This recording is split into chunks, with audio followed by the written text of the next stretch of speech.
जात पात छिपती नहीं। बात उस समय की है जब हमारे देश में मुगलों का शासन था। एक बार अकबर बादशाह के दरबार में 5 साधु आए। सेनापति ने उनसे पूछा, आपकी जाति कौन सी है?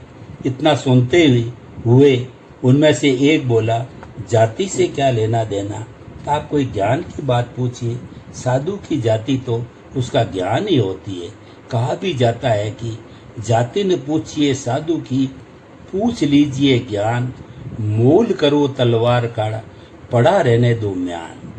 अन्य चारों ने भी उसके कथन का समर्थन किया, लेकिन ये सब सुनकर बादशाह के मन में साधुओं की जाति जानने की इच्छा और भी ज्यादा प्रबल हो गई। तब उन्होंने बीरबल को एकांत में बुलाया और कहा कि इन साधुओं की आप जाति का पता लगाइए। बीरबल बड़ा ही बुद्धिमान था। उसने मन ही मन साधुओं की जाति जानने की योजना तुरंत तैयार कर ली।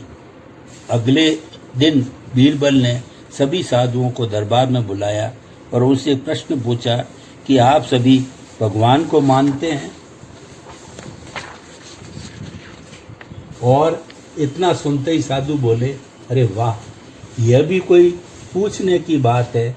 हम सब आस्तिक हैं और भगवान को न केवल मानते हैं बल्कि तीनों समय उनकी पूजा अर्चना भी करते हैं। यह सुनकर बीरबल बोला, फिर तो आप भजन भी गाते होंगे। अगर जानते हो तो आप सभी बारी बारी से भगवान का भजन सुनाइए। ये सुनते ही वे अविलंब शुरू हो गए। पहला बोला, राम नाम लड्डू गोपाल नाम घी, जब लगे भूख गोल गोल पी। दूसरा बोला, राम नाम शमशेर पकड़ ले, कृष्ण कटारी बांट दिया, दया धर्म को ढाल बना ले, यम का द्वार जीत लिया। तीसरा बोला, साहिब मेरा बानिया, सहज करे व्यापार, बिन डंडी बिन पालड़े, तोले सब संसार। चौथा बोला, राम झरोके बैठ के, सबका मजरा ले, जैसी जाकी चाकरी, ताको तैसी दे। पांचवा बोला, जात पात पूछे नहीं कोई, हरि को भजे सो हरि का होए।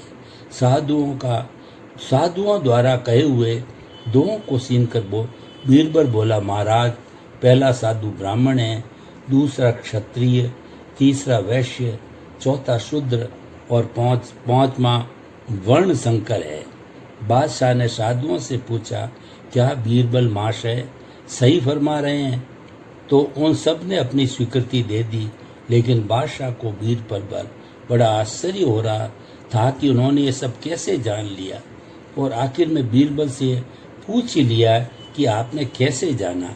ये सुनकर बीरबल बोला, महाराज, उन्होंने जो दोहे कहे हैं उनमें इनके कर्मों की झलक स्पष्ट दिखाई देती है। ब्राह्मण खाने के लालची होते हैं, अतः ब्राह्मण साधु के दोहे में लड्डू घी का प्रयोग दिखाई दिया।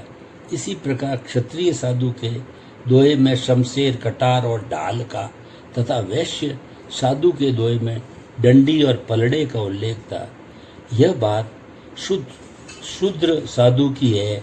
उसके दोहे में चाकरी और मुजरा शब्द आए हैं। रही बात पांचवें साधु की, तो वह वर्ण संकर होने के कारण अपनी जाति छिपाना चाहता है। इसलिए जाति पाति पूछे ना कोई की रट अपने दोहे में लगा रहा है। बीरबल की बुद्धिमत्ता से बादशाह बहुत ही प्रभावित और खुश हुए।